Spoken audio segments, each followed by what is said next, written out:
سورہ بقرہ میں اور سورہ الانفال میں ان کے اس مرتبے کو ذکر کیا جو اللہ رب العزت کی بارگاہ سے انہیں عطا کیا جاتا ہے۔ سورہ بقرہ کے اس آیت کریمہ میں اللہ تعالی نے ارشاد فرمایا وَلَا تَقُولُوا لِمَن يُقْتَلُ فِي سَبِيلِ اللَّهِ أَمْوَاتٌ، جو اللہ کے راستے میں قتل کیے جائیں انہیں مردہ نہ کہو، بل احیاء، بلکہ وہ زندہ ہیں، وَلَٰكِن لَا تَشْعُرُونَ، لیکن تمہیں ان کی زندگی کا شعور نہیں۔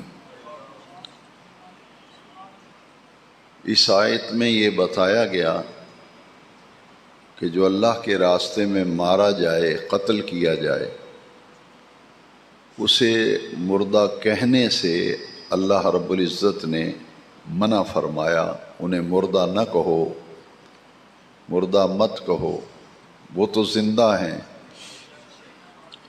تمہیں ان کی زندگی کا شعور نہیں۔ دوسری آیت مبارکہ میں اللہ رب العزت نے وہ لوگ جو اللہ کے راستے میں مارے جاتے ہیں، قتل کیے جاتے ہیں، انہیں مردہ گمان کرنے، مردہ خیال کرنے، مردہ تصور کرنے سے اللہ رب العزت نے منع فرما دیا۔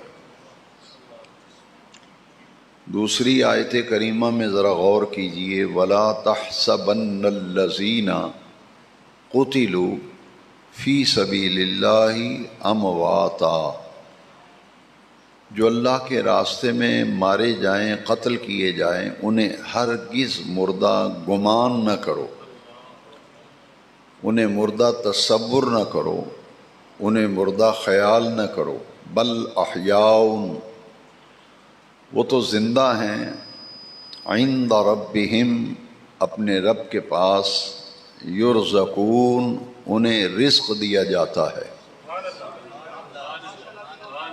فرحین بما آتاہم اللہ من فضلہ، وہ اپنے رب کی بارگاہ میں رزق بھی دیے جاتے ہیں، فرحین، وہ تو بہت خوش ہیں، اللہ نے ان پر جو فضل کیا ہے، فرحین بما آتاہم اللہ من فضلہ، اللہ نے اپنا فضل ان پہ جو کیا ہے، جو مرتبہ شہادت دیا ہے، اس پر وہ اپنے رب کی عطاؤں پر بڑے ہی خوش ہیں۔ ان کو مردہ گمان کرنا، مردہ تصور کرنا بھی اس آیت کریمہ کے اندر منع کر دیا گیا۔ ان دونوں آیتوں میں شہید کا لفظ استعمال نہیں ہوا۔ اللہ کے راستے میں جو قتل کیا جاتا ہے ہم اسے شہید کہتے ہیں۔ یہ نقطہ کم از کم تمام سننے والوں کے ذہن نشین ہونا ضروری ہے کہ ان دونوں آیتوں میں اللہ کے راستے میں جان دینے والوں کے لیے شہید کا لفظ استعمال نہیں ہوا۔ ہم پھر انہیں شہید کیوں کہتے ہیں جو اللہ کے راستے میں قتل کیے جا رہے ہیں، مارے جاتے ہیں؟ تو یہ بات نوٹ کر لیجئے اور اچھی طرح سے سمجھ لیجئے۔ نبی کریم علیہ السلام کی حدیث مبارکہ بخاری شریف کے اندر موجود ہے، اور اس حدیث مبارکہ کو ان دو آیتوں سے ملائیں گے تو بات بالکل سمجھ میں آئے گی اور واضح ہو جائے گی کہ ہم انہیں شہید کیوں کہتے ہیں۔ قرآن مجید میں تو ان کے لیے قتیل کا لفظ استعمال، قتل کا لفظ استعمال ہوا کہ اللہ کے راستے میں جو قتل کیے جائیں۔ اب حضور کی حدیث سنیے، نبی کریم علیہ السلام نے فرمایا من قتل فی سبیل اللہ فہو شہید، جو اللہ کے راستے میں قتل کیا جائے وہ شہید ہوتا ہے۔ قرآن مجید میں اس کے لیے قتل کا لفظ استعمال ہوا، اور حدیث شریف میں بتایا گیا جو اللہ کے راستے میں قتل ہو، نبی نور و رحمت صلی اللہ علیہ وسلم نے فرمایا کہ وہ شہید ہوتا ہے۔ لہٰذا ہم اللہ کے راستے میں جو لوگ مارے جاتے ہیں، قتل کیے جاتے ہیں، انہیں شہید اس لیے کہتے ہیں کہ زبان رسالت نے ان لوگوں کو شہید کا ٹائٹل عطا کیا ہے۔ شہید ایک منصب ہے، ایک مقام ہے، ایک مرتبہ ہے۔ واقعہ کربلا کو اور شہادت امام علی مرتبت کو سمجھنے کے لیے یہ بات بڑی ہی قابل توجہ ہے کہ اتنا بڑا منصب ہے شہادت، جس کا قرآن مجید میں بڑے اہتمام کے ساتھ ذکر کیا گیا۔ لہذا اس منصب کو پانے کے لیے اور اس منصب کو حاصل کرنے کے لیے، اس مقام کو حاصل کرنے کے لیے، اس مرتبے کو حاصل کرنے کے لیے جلیل القدر صحابہ کرام تمنا کیا کرتے تھے، صحابہ کرام آرزو کیا کرتے تھے، جیسا کہ حضرت عمر فاروق اعظم رضی اللہ تعالی عنہ جب زندگی کا آخری حج کیا، شہادت سے 20 دن پہلے حضرت سیدنا عمر فاروق اعظم رضی اللہ عنہ میدان عرفات میں دعا مانگتے ہیں، اللہم ارزقنی شہادتاً فی سبیلک وفی بلد حبیبک۔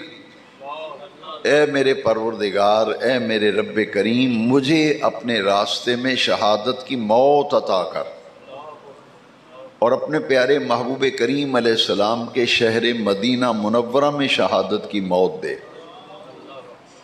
دو تمنائیں کی حضرت عمر نے، ایک مجھے موت آئے تو شہادت کی موت آئے، دوسری تمنا یہ ہے کہ مدینہ منورہ میں شہادت کی موت آئے۔ یہ ان کی آرزو تھی، یہ تمنا تھی۔ اللہ رب العزت نے اس دعا کو قبول فرمایا اور وہ کہاں شہید ہوئے؟ مدینہ منورہ کی فضائیں بھی میسر آئیں اور مسجد نبوی شریف کی پرکیف بہاریں بھی میسر آئیں، اور محراب نبوی میں حضرت عمر فاروق اعظم رضی اللہ عنہ کو شہید کیا گیا۔ یہ شہید محراب نبوی ہیں حضرت عمر فاروق اعظم رضی اللہ عنہ۔ لہٰذا یہ شہادت کوئی ایسا منصب نہیں جس کے لیے لوگ چھپتے پھرتے ہوں کہ کہیں میں قتل نہ ہو جاؤں، کہیں میں مارا نہ جاؤں۔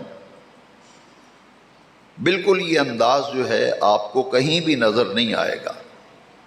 حضرت سیدنا عمر فاروق اعظم کی تمنا اور آرزو کو پیش نظر رکھیے اور پھر یہ دیکھیے کہ حضور نبی کریم علیہ السلام جبل احد پہ تشریف لے گئے اور حضور کے ساتھ ابو بکر صدیق ہیں، حضرت عمر ہیں، حضرت عثمان ہیں رضی اللہ عنہ، اور جبل احد پہ جا کے حضور نے جیسے ہی قدم مبارک رکھا، احد پہاڑ جو ہے وہ ہلنے لگا، جنبش کرنے لگا۔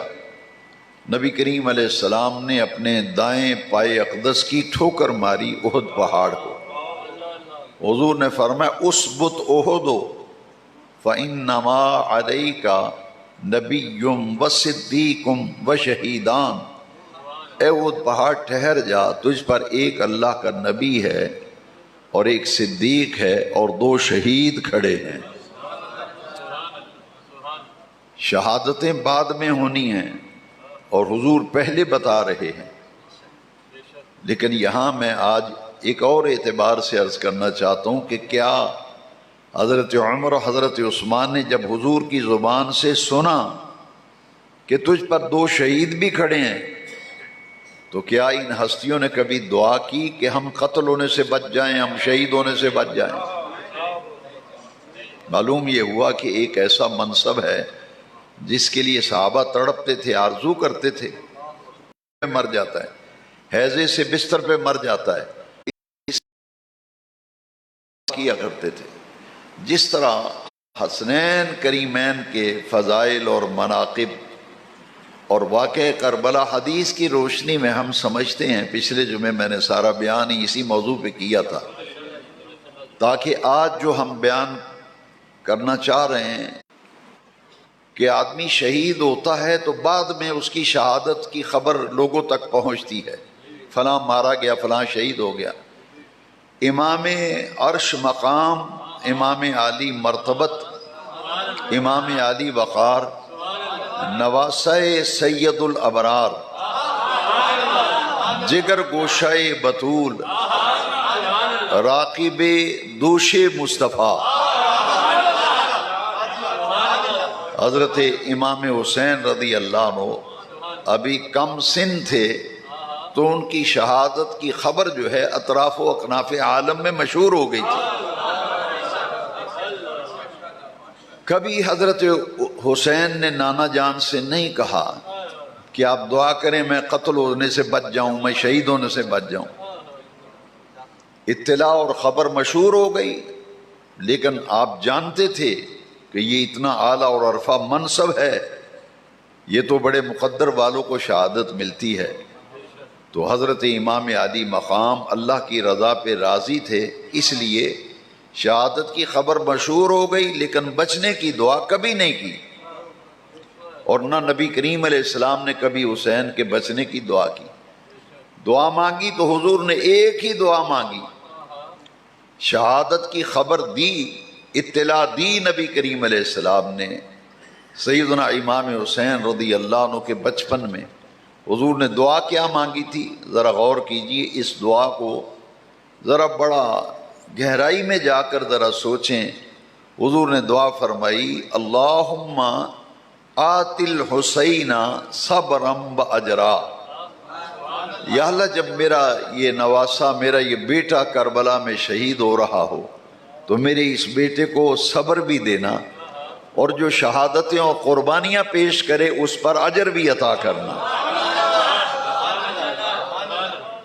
اللہم آت الحسین صبرا واجرا، حضور نے صبر کی بھی دعا کی اور اجر کی بھی دعا کی۔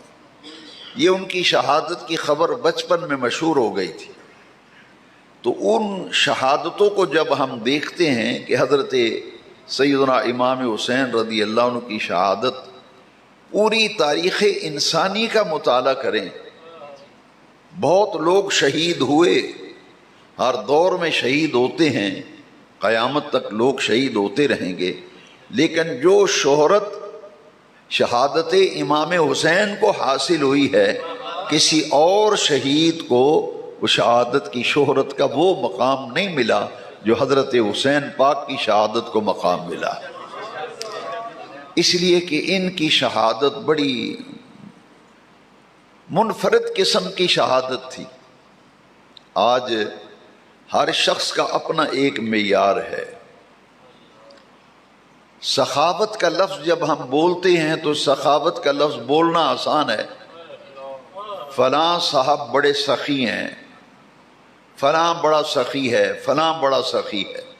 لوگوں کی سخاوتوں کے قصے بڑے مشہور ہیں، یہاں تک کہ مسجد میں اگر کوئی پمپ لگوا دے تو پورے نمازی کہتے ہیں بھئی حاجی صاحب بڑے سخی آدمی ہیں، آج انہوں نے مسجد میں پمپ لگوایا ہے۔ کوئی مسجد میں قالین بچھا دے، لوگ کہتے ہیں بہت سخی ہے، مسجد میں قالین بچھا دیا۔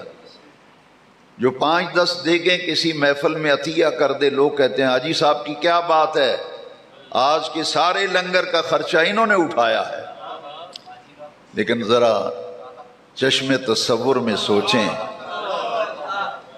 پیسے اللہ کی راہ میں دینا آسان ہے، مسجد میں خرچ کرنا اللہ کی راہ میں خرچ کرنا ہے، محفلوں میں لنگر کی دیگیں دینا اللہ کی راہ میں خرچ کرنا ہے، لیکن حسین نے اللہ کے راستے میں کیا خرچ کیا؟ گھر کا گھر ہی جو کربلا میں موجود تھا وہ دین اسلام پہ وار دیا۔ پھر ان سے بڑا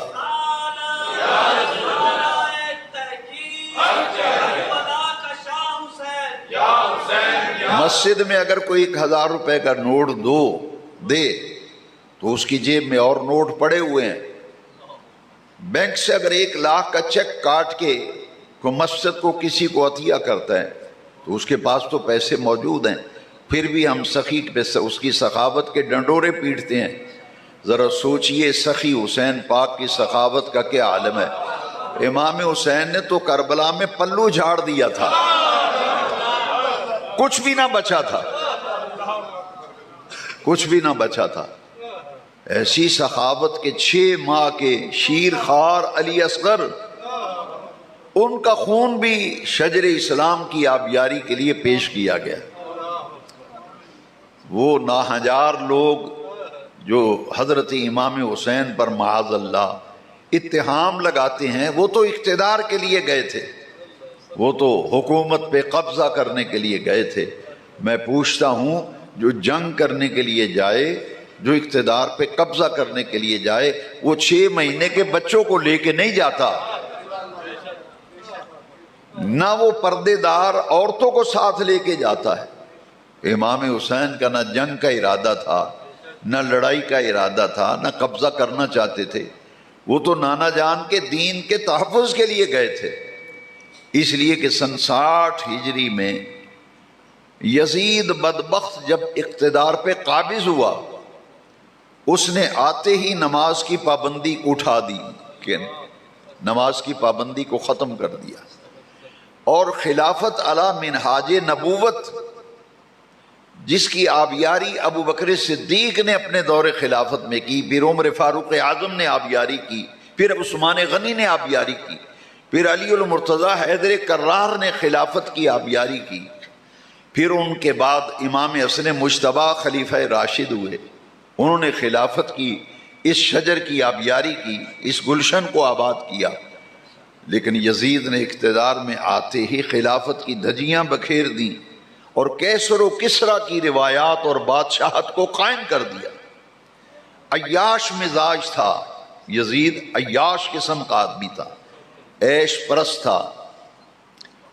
اس کی شراب کی علت زبان زد خاص و عام تھی، شراب کے نشے میں دھت رہتا تھا، زنا تو اس کی فطرت ثانیہ بن گئی تھی، یہاں تک کہ سوتیلے بہن بھائی کا نکاح اس نے جائز قرار دے دیا، شریعت اسلامیہ کی حدوں کو توڑا اس نے۔ ایسے نازک وقت میں پھر امام علی مقام آپ میدان عمل میں اترے اور اپنے نانا جان کے دین کی بقا اور سلامتی کے لیے یزید کی بیعت کرنے سے انکار کر دیا، کیونکہ یزید نے اقتدار پر قابض ہونے کے بعد یہ مطالبہ کیا، گورنر مدینہ ولید کو لکھا کہ مدینہ منورہ میں 4 آدمی ہیں، ان سے بیعت لو میرے لیے، وہ میری اس امارت کو، میرے اقتدار کو، میری حکومت کو تسلیم کریں۔ اور اجلہ صحابہ کرام کی اولادیں موجود تھیں، دیکھیے یہ خود حضور کے صحابی ہیں۔ عمر میں حضرت عبداللہ ابن عباس بڑے تھے، ان کے بعد پھر حضرت عبداللہ ابن عمر، یہ اور عمر میں ان 4 لوگوں میں سے بڑے تھے۔ حضرت عباس حضور کے چچا کا تو انتقال ہو گیا، ان کے بیٹے موجود تھے عبداللہ ابن عباس۔ حضرت عمر تو شہید ہو چکے تھے، ان کے بیٹے عبداللہ بن عمر موجود تھے۔ حضرت زبیر کا انتقال ہو چکا تھا، ان کے بیٹے عبداللہ زندہ تھے۔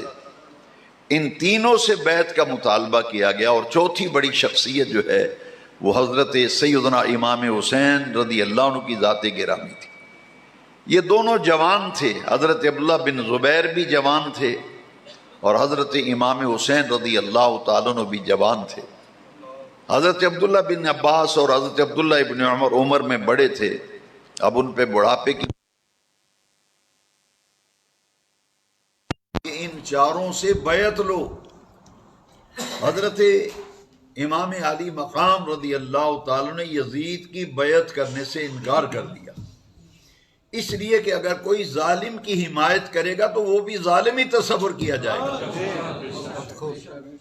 اگر کوئی فاسق کی حمایت کرے گا تو وہ بھی فاسق ہی تصور ہوگا، اگر کوئی فاجر کی حمایت کرے گا تو وہ بھی فاجر ہی تصور ہوگا، کوئی اللہ کی حدوں کو پامال کرنے والے کی حمایت کرے گا تو وہ بھی اللہ کی حدوں کو پامال کرنے والا شمار ہوگا۔ اس لیے حضرت امام حسین رضی اللہ عنہ کے سامنے 2 آپشن رکھے گئے یزید کی طرف سے، یا تو بیعت کر لیں یزید کی تو یا پھر آپ کو قتل کر دیا جائے گا۔ ولید جو گورنر مدینہ تھا، اس کو ریٹن آرڈر آئے تھے یزید کے، تحریری حکم نامہ تھا کہ حسین ابن علی سے بیعت لو، اگر بیعت نہیں کرتے تو ان کو قتل کر دو۔ حضرت امام علی مقام نے بیعت سے انکار کیا اور آپ مدینہ منورہ کو خیر بات کہہ کر مکہ شریف تشریف لے گئے۔ پوری دنیا تڑپتی اور ترستی ہے کہ حضور کے روزہ اطہر کی حاضری ہو، مدینہ منورہ کی زیارت و حاضری نصیب ہو۔ کیا مقام ہوگا جب حضور کا خاندان مدینہ منورہ سے ہجرت کر رہا ہے، اس لیے کہ صاحب اقتدار لوگ خون حسین کے پیاسے بن گئے تھے۔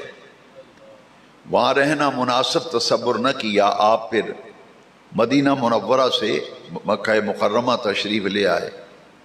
وہاں آپ نے حضرت امام مسلم بن عقیل کو بھیجا کہ اہل کوفہ نے خط بھیجے۔ اتنے خطوط آئے کہ کئی تھیلے بھر گئے خطوں کے۔ اہل کوفہ نے لکھا تھا کہ یزید ایک ظالم، جابر، عیاش، فاسق و فاجر، زانی اور شرابی قسم کا حکمران ہے، تو آپ تشریف لائیں۔ ہم نے تو مسند خلافت پر ابو بکر کو دیکھا، عمر کو دیکھا، عثمان کو دیکھا، علی کو دیکھا، حسن کو دیکھا، اب اقتدار پہ یزید قابض ہو گیا ہے، اس کے فسق و فجور سے ہمیں نجات دلائیے۔ تو حضرت سیدنا امام حسین نے اپنے چچا زاد بھائی مسلم بن عقیل کو بھیجا کہ جا کر آپ جائزہ لیں کوفے کے حالات کیسے ہیں۔ جب آپ تشریف لے گئے تو آپ کے دو چھوٹے چھوٹے بیٹے محمد و ابراہیم یہ بھی ساتھ گئے حضرت امام مسلم بن عقیل کے۔ وہاں ایک روایت میں 20,000 22,000 کا ذکر ہے، دوسری میں 50,000 کا۔ بہرحال 20,000 ہوں یا 50,000، سب لوگوں نے حضرت امام مسلم کے ہاتھ پر بیعت کر لی۔ بیعت کس بات کی کہ امام حسین تشریف لے آئیں، وہ کوفہ میں آ کر خلافت قائم کریں تاکہ یزید کے فسق و فجور سے ہمیں نجات مل جائے۔ تو ہم حسین ابن علی کے لیے آپ کے ہاتھ پر بیعت کرتے ہیں۔ اب یزید جو ہے اس کا دارالسلطنت اس نے دمشق کو بنایا ہوا تھا، شام میں، دمشق میں وہ رہتا تھا یزید، کیونکہ پورا نظام سلطنت وہیں سے وہ کنٹرول کرتا تھا۔ جب یزید کو پتہ چلا کہ مسلم بن عقیل کوفے میں آئے ہیں اور سیدنا امام حسین کے نمائندہ اور ترجمان بن کے آئے، 50,000 آدمی ان کی بیعت کر چکا ہے، تو یزید کو یہ خطرہ محسوس ہوا کہ اگر حسین کوفے میں آ گئے تو پھر میرا اقتدار قائم نہیں رہے گا، میری حکومت ختم ہو جائے گی۔ اس نے ایک بڑا ظالمانہ قدم اٹھایا کہ کوفے کے جو گورنر تھے وہ تھے حضرت نعمان بن بشیر رضی اللہ عنہ، جو حضور کے صحابی تھے اور محب اہل بیت تھے۔ بیعت کی لوگوں نے، لیکن آپ نے کوئی تعرض نہیں کیا، کسی کو روکا نہیں، کسی کو منع نہیں کیا، نہ ان کے خلاف کوئی کارروائی کی۔ یزید نے کہا کہ گورنر میرا ہو اور میرے خلاف ہی سرگرمیاں ہوں مسلم بن عقیل کی، اور میرے خلاف ہی اہل کوفہ بیعت کر لیں، تو پھر میری حکومت جو ہے وہ کیسے قائم رہے گی۔ اس نے فوری طور پر ایک بڑا ہی ظالمانہ قدم اٹھایا کہ صحابی رسول نعمان بن بشیر کو معزول کر دیا۔ انہیں معزول کر کے تو قریبی بستی جو بصرہ ہے، بصرے کا گورنر بڑا خونخوار مزاج تھا، بڑا متشدد، بڑا ظالم قسم کا آدمی تھا، ابن زیاد، اسے کوفے کا گورنر بنا دیا، اور جو صحابی رسول کوفر کے گورنر تھے انہیں معزول کر دیا۔ عبید اللہ بن زیاد جب آیا کوفے میں، اس نے کہا میں نے سنا ہے کہ مسلم بن عقیل کے ہاتھ پہ لوگوں نے بیعت کر لی ہے حسین ابن علی کے لیے۔ اس نے اعلان کرایا کہ جو مسلم بن عقیل کی بیعت کرے گا، ساتھ دے گا، اس کی عورتوں کو بیوہ کر دیا جائے گا اور اس کے بچے یتیم ہو جائیں گے۔ تو جس نے بھی حسین ابن علی کا ساتھ دیا یا مسلم بن عقیل کا، ان کا حشر ایسا ہوگا کہ نسلیں یاد کریں گے۔ یہی وجہ ہوئی کہ حضرت امام مسلم نے کوفہ کی جامع مسجد میں جب مغرب کی نماز کی امامت فرمائی تو 50,000 آدمی پیچھے نماز کے لیے نیت باندھ رہا ہے، 50,000 آدمی۔ نکارے بج رہے تھے بازار میں، کہ بیعت توڑ دو مسلم بن عقیل کی، ورنہ پھر یزید کا جو تازیانہ چلے گا وہ نصیحت پکڑو گے تو مجھ سے۔ امام مسلم بن عقیل نے جب مغرب کی نماز کی 3 رکعتیں پڑھا کر سلام پھیرا تو دیکھا پورے کے پوری مسجد خالی ہو گئی۔ نماز کے دوران ہی سارے مرید مسجد چھوڑ کے بھاگ گئے، تو آپ نے دیکھا صرف 2 بیٹے ان کے جو ساتھ آئے تھے مدینہ منورہ کے مسافر، وہ رہ گئے تھے، باقی سارے لوگ چلے گئے۔ نتیجتاً حضرت امام مسلم کو پکڑ لیا گیا اور انہیں شہید کر دیا گیا، اور ان کے دونوں بیٹے محمد و ابراہیم کو بھی شہید کیا گیا۔ جب 50,000 آدمی نے بیعت کی تو امام مسلم نے خط لکھ دیا امام حسین رضی اللہ عنہ کہ حالات بہت اچھے ہیں، سازگار ہیں، آپ کے حق میں ہیں، آپ تشریف لے آئیں، لہٰذا آپ کے ابا جان بھی کوفہ میں تھے تو آپ یہاں تشریف لا کر یہاں قیام فرمائیں، یہاں شریعت اسلامیہ کا تحفظ یہاں کریں۔ لیکن اللہ تعالیٰ کی قدرت یہ ہے کہ شہادت کی خبریں تو پہلے ہی حضور نے دے دی تھیں، حالات اس طرف جانے لگے، امام مسلم بن عقیل بھی شہید ہو گئے، ان کے 2 بچے بھی، صاحبزادے بھی شہید ہو گئے۔ جس دن حضرت امام مسلم کوفہ میں شہید کیے گئے اسی دن امام حسین کربلا کی طرف روانہ ہوئے تھے۔ 100 اور کچھ افراد پر مشتمل قافلہ تھا جو مکہ مکرمہ سے کربلا جا رہا تھا کوفہ کی طرف۔ آدھا سفر جب طے کر لیا ہے تو راستے میں ایک عرب کا ایک بہت بڑا نامی گرامی شاعر تھا جس کا نام تھا فرزدق۔ وہ رات گزارنے کے لیے ایک جگہ ٹھہرا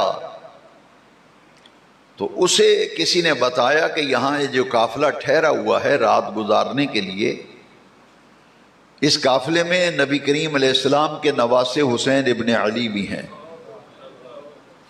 جو کوفہ کی طرف جا رہے ہیں۔ فرزدق نے امام حسین کی زیارت کی اور ملاقات کی۔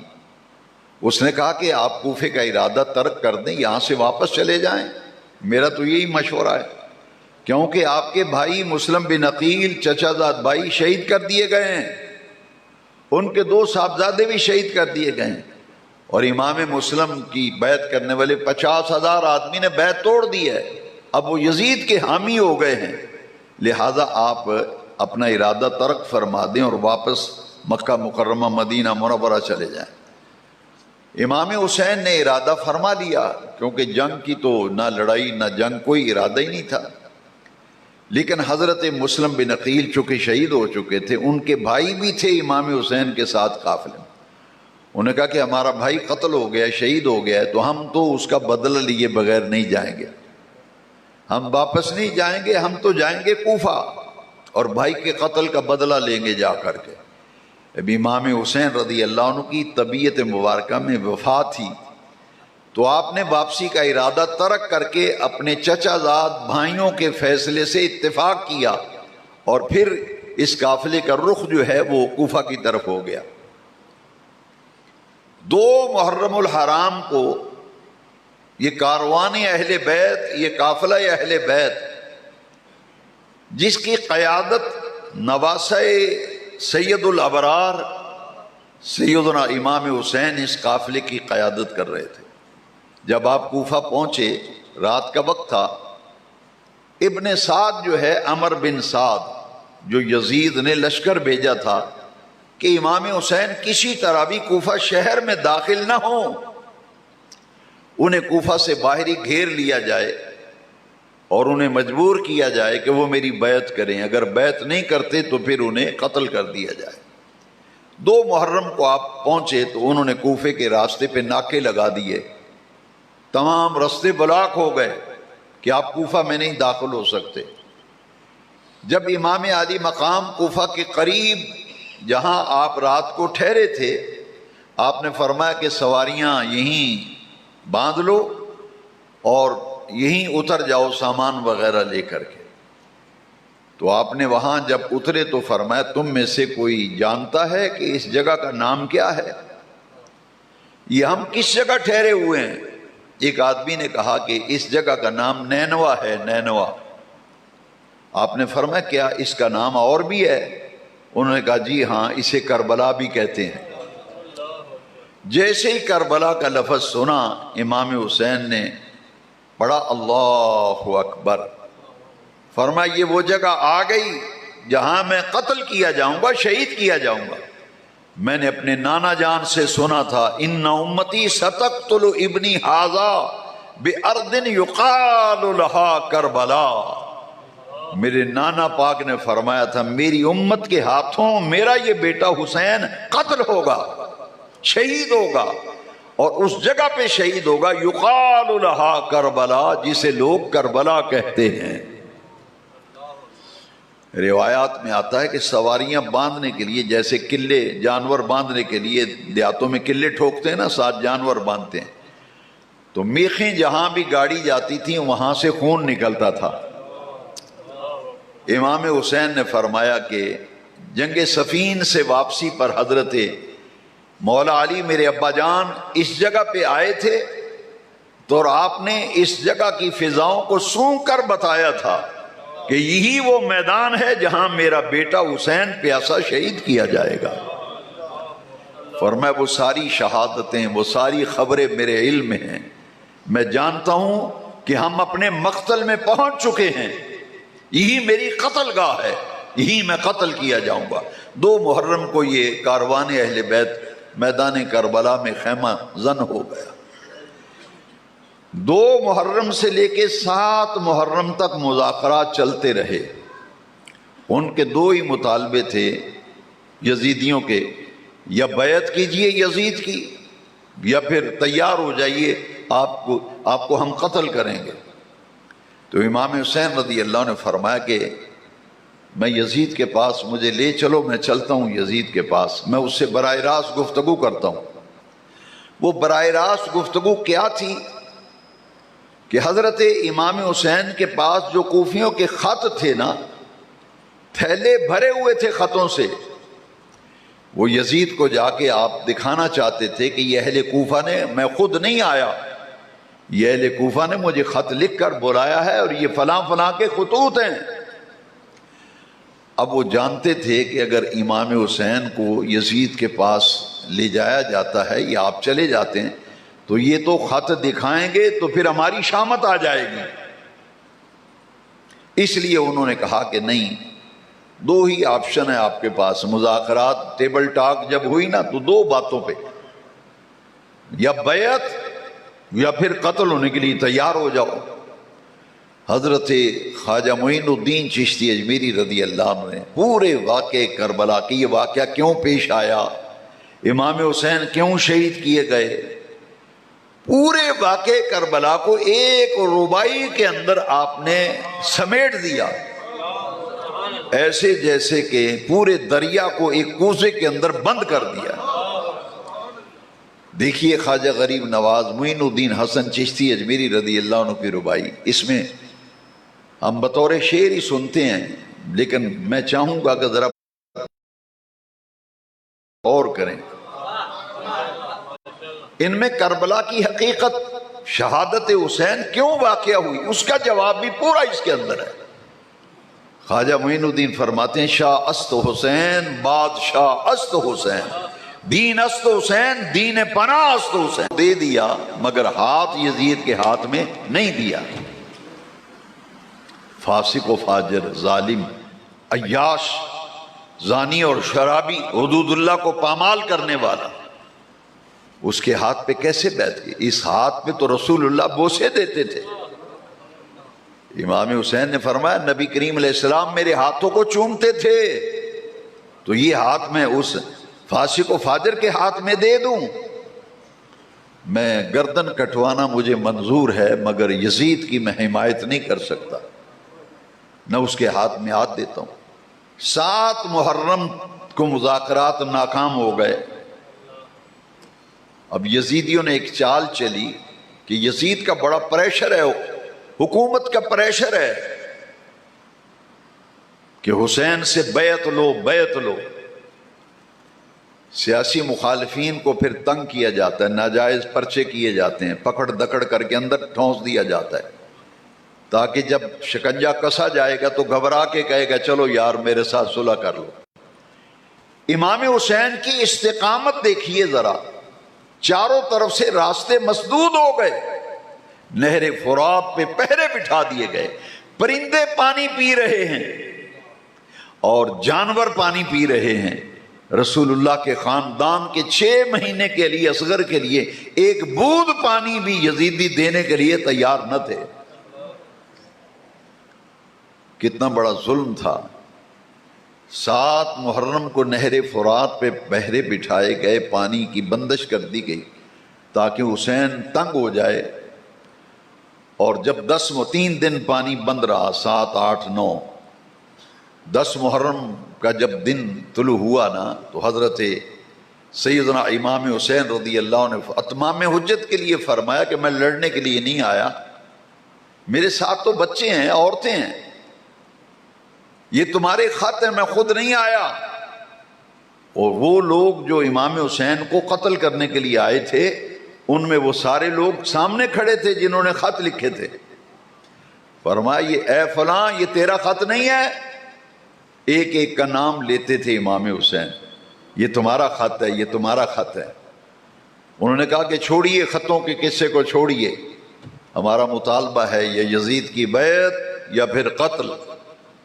اب امام حسین سے انہوں نے خطوں کے تھیلے چھیننے کے لیے امام حسین سے ہاتھا پائی شروع کی، لیکن وہ سارے خطوط جو ہیں وہ حضرت علی اکبر جو ہیں وہ اٹھا کر کے تھیلے خطوں کے خیموں میں لے گئے تھے۔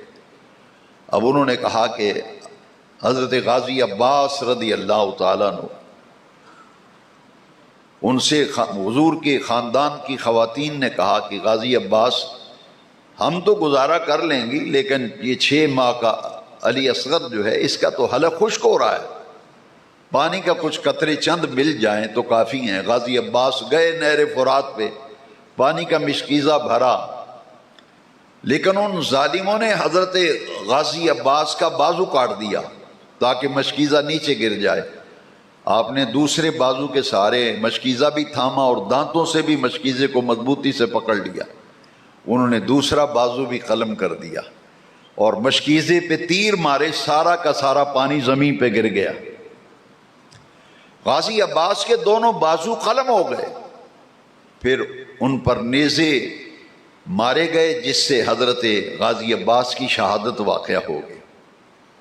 حضرت امام حسن کے شہزادے قاسم تھے، انہیں شہید کیا گیا، اور حضرت امام حسین کے سگے بھائی ابو بکر بن علی، عمر بن علی، عثمان بن علی، یہ کربلا میں شہید ہوئے امام حسین کے شہزادے۔ آج بھی کربلا شریف میں جو حاضری دیتے ہیں قافلے، وہاں دیوار پر ان تمام شہداء کے نام لکھے ہوئے ہیں جن کے اجساد مبارکہ وہاں دفن ہیں۔ آج بھی کربلا میں لکھا ہے کہ یہ ابو بکر بن علی کی قبر ہے، یہ عمر بن علی کی قبر ہے، یہ عثمان بن علی کی قبر ہے۔ مولا علی رضی اللہ تعالی عنہ نے سیدہ زہرا پاک کے وصال کے بعد جو دوسری شادیاں کی تھی، ان بیویوں سے جو بچے پیدا ہوئے صاحبزادے، ایک کا نام ابو بکر، ایک کا نام عمر، ایک کا نام عثمان رکھا، یہ کربلا میں شہید ہوئے۔ حضرت امام حسین کے اپنے جوان سال بیٹے علی اکبر، وہ بھی شہید ہوئے۔ 6 ماہ کے علی اصغر تھے، اور امام حسین نے انہیں یوں گود میں اٹھایا ہوا تھا کہ ظالموں، ہمارے ساتھ تو تمہاری عداوت و دشمنی ہے، اس بچے کا تو قصور کوئی نہیں، 6 مہینے کا بچہ ہے، اس کے لیے پانی کے چند قطرے بھی کافی ہوں گے۔ لیکن حرمل نامی ایک بدبخت نے تیر چلایا جو حضرت علی اصغر کے گلے میں نشانہ، ٹارگٹ لے کر، ہدف لے کر ان کے گلے پہ تیر چلایا، جو گلے میں لگ کر امام حسین کے بازو میں جا کے تیر پیوست ہو گیا۔ 72 افراد کربلا میں شہید ہوئے، جن میں 21 افراد اہل بیت اطہار کے تھے، باقی شہید ہونے والے نبی پاک کے صحابہ تھے یا حضور کے صحابہ کی اولاد تھی۔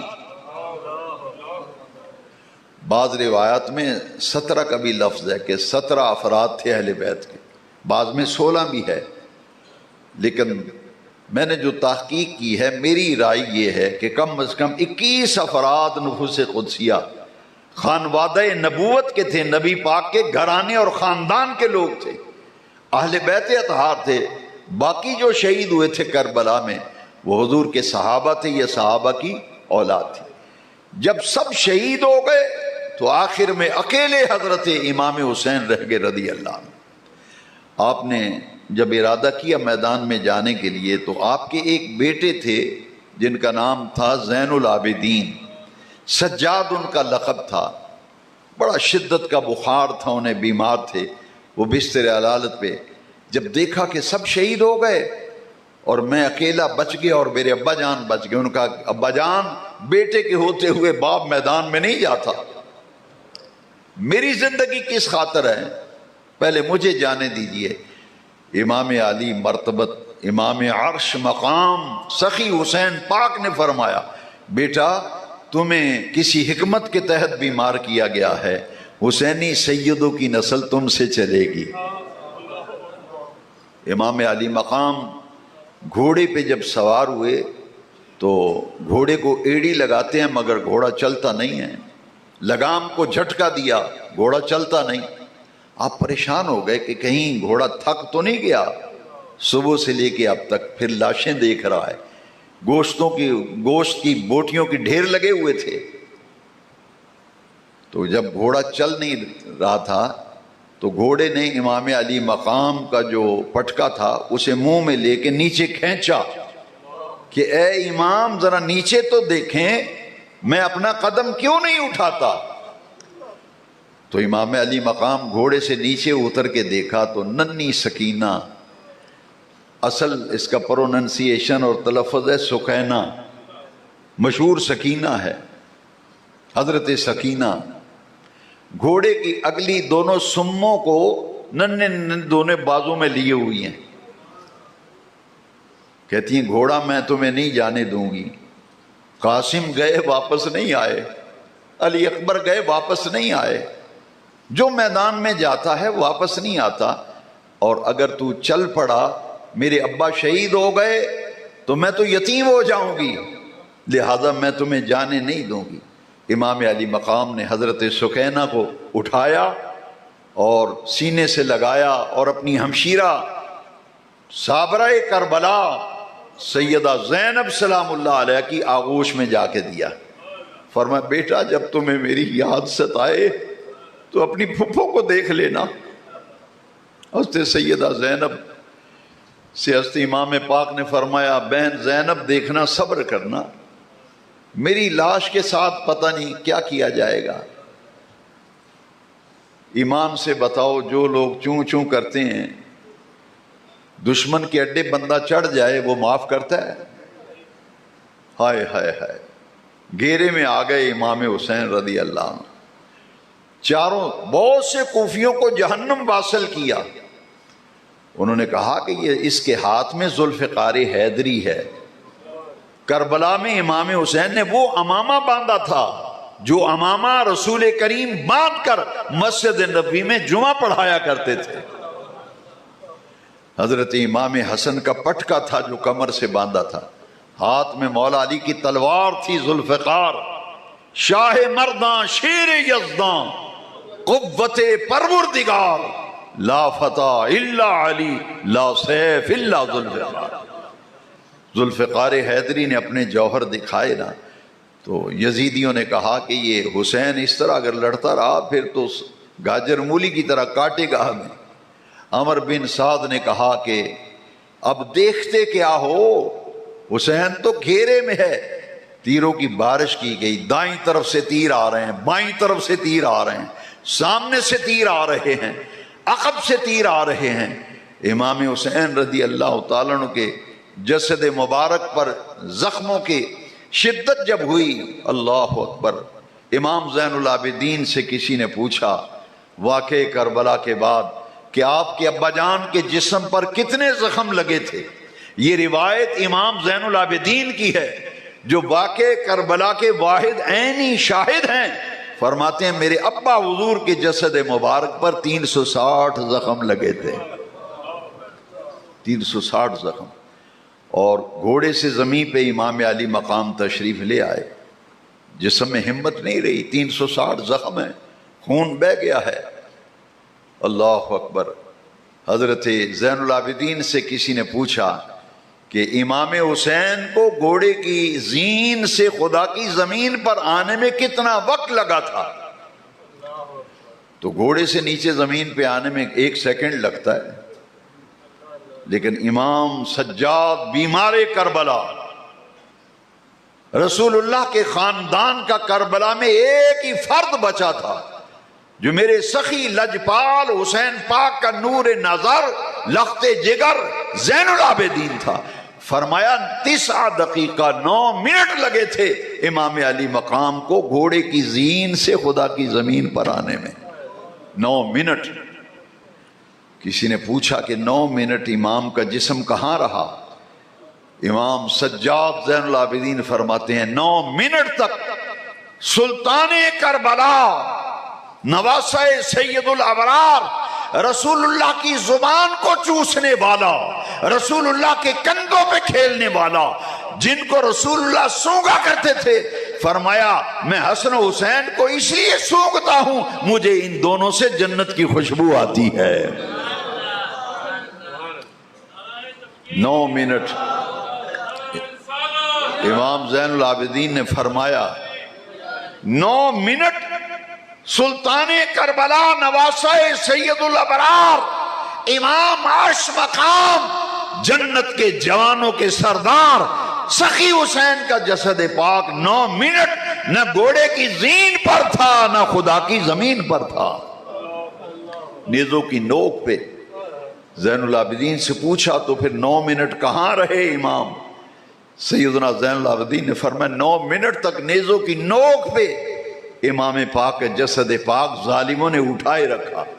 9 منٹ کے بعد میرے امام زمین پہ تشریف لے آئے، 3 آدمی آگے بڑے گردن کاٹنے کے لیے، ایک سنان، ایک خولی، ایک شمر، تینوں آگے بڑھے کہ امام کی گردن کاٹیں انعام ملے گا۔ حضرت امام پاک نے فرمایا میں نے زندگی میں کبھی نماز قضا نہیں کی۔ شہادت پہلے ہے یا نماز پہلے؟ کربلا میں امام نے بتا دیا نماز پہلے ہے، شہادت بعد میں۔ بیان کرنے کی ہمت نہیں ہوتی، صرف سمجھانے کے لیے۔ گوشت کی بوٹیاں پڑی ہوئی تھیں، ایک تو لاشیں ہیں، گلی محلے میں ایک جنازہ ہو جائے نا، ایک جنازہ ہو جائے، پوری گلی کے گھروں میں کھانا نہیں پکتا۔ کہتے ہیں گوانیاں کر میت ہو گئی ہے، اسی ہوں کھانے پکانے چنگے لگنے ہیں۔ ایک جنازہ گلی میں ہو کورام مچ جاتا ہے۔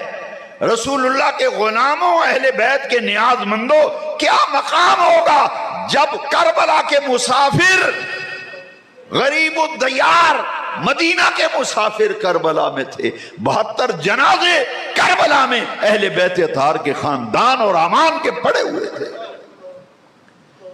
امام حسین نے تیمم کیا۔ بعض لوگ انکار کرتے ہیں کہ امام نے نماز نہیں پڑھی، ان کو ہم کیا کہیں؟ کچھ نہیں کہتے۔ میرے سخی حسین پاک نے کتابوں میں لکھا ہے تیمم کیا، تیمم کر کے قبلہ رخ ہو کے نماز کی نیت باندھی۔ میرے امام پہلے سجدے میں تھے کہ آپ کا سر اقدس تن مبارک سے جدا کر دیا گیا، اور جب امام گھوڑے سے نیچے گرے تھے، گھوڑا دوڑ کر خیموں کی طرف جب گیا تو حضرت سیدہ زینب نے گھوڑے کو خالی آتے دیکھا تو فرمایا لگتا بھائی بھی اللہ کی بارگاہ میں پہنچ گیا۔ گھوڑا خالی دوڑتا ہوا خیموں کی طرف آیا۔ امام علی مقام شہید ہو گئے، گردن کاٹ لی گئی، اور آپ کی لاش مبارک پر گھوڑے دوڑائے گئے، جس سے امام علی مقام کی پسلیاں ٹوٹ گئیں۔ پھر آپ کے جسم کو کاٹا گیا۔ حضرت سیدہ زینب بوٹیوں میں تلاش کرتی تھی کہ میرے بھائی حسین کے جسم کی کوئی بوٹی مل جائے۔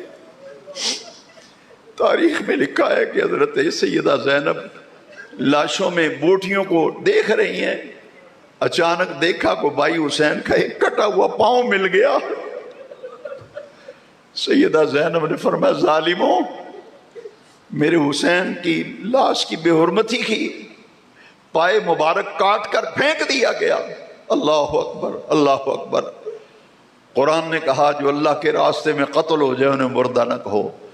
حسین نے سب کچھ پلو جھاڑ دیا، جو کچھ تھا سب سخاوت کر دی اور اپنا خاندان قربان کر کے اپنے نانا پاک کے دین اور شریعت کو بچا لیا۔ ایوی شرط تھی نانے دا دین رہ جائے، او دی آن رہ جائے، او دی شان رہ جائے، لٹی جائے چوک حسین دی پر زندہ نانے دا اسلام رہ جائے۔ یزید کے حمایتی اور طرفدار مولوی نما بڑی بڑی پگڑیاں باندھی، کتابوں کے ڈھیر لگے ہوئے ہیں، یزید کی حمایت میں ممبروں پہ بک بک کی جا رہی ہے۔ بس اتنا یاد رکھنا، میرے مسلک کے امام اعلیٰ حضرت امام محمد رضا کے بھائی مولانا حسن رضا خان، آپ کیا کہتے ہیں؟ ان کے اسی کلام کے شعر پر میں جمعے کا خطاب ختم کرتا ہوں۔ مولانا حسن رضا کا شعر ہے، کس شکی کی ہے حکومت، او یزیدیو، او یزید کو تعریفوں کے پل باندھنے والو۔ امام احمد رضا کے بھائی مولانا حسن رضا خان کیا کہتے ہیں یزید کے بارے میں؟ فرماتے ہیں کس شکی کی ہے حکومت، ہائے کیا اندھیر ہے، دن دہاڑے لٹ رہا ہے کاروان اہل بیت۔ کس شکی کی ہے حکومت، ہائے کیا اندھیر ہے، دن دہاڑے لٹ رہا ہے کاروان اہل بیت۔ ایک مسئلہ حل کرتا جاؤں، میں اس پہ تفصیلی بات کرنا چاہتا تھا، آیت پڑھی میں نے، لیکن اب بس آخری بات سن لیں۔ کہتے ہیں یزید کو کچھ نہ کہو، تیرے پتر نو موٹر سائیکل وجی ہوئے نا تو پھر تیرے کو پوچھا میں ہڈی ٹوٹ جائے پیر دی، خدا نہ کرے، تو پھر پوچھوں کہ دل کو تکلیف ہوتی ہے یا نہیں ہوتی؟ قرآن میں اللہ نے فرمایا ان الذین یعظون اللہ ورسولہ لعنہم اللہ فی الدنیا والآخرہ، جس نے اللہ رسول کو دکھ دیا دنیا پر بھی اس کی، دنیا میں بھی اللہ کی اس پر لعنت ہے اور آخرت میں بھی اس پر اللہ کی صرف لعنت ہی نہیں، وَعَدَّ لَهُمْ عَذَابًا مُهِينًا، ان کے لیے دردناک عذاب ہے۔ کسی کے بیٹے کو موٹر سائیکل لگے، ہڈی ٹوٹ جائے خدا نہ کرے، تو دل کو تکلیف نہیں ہوتی؟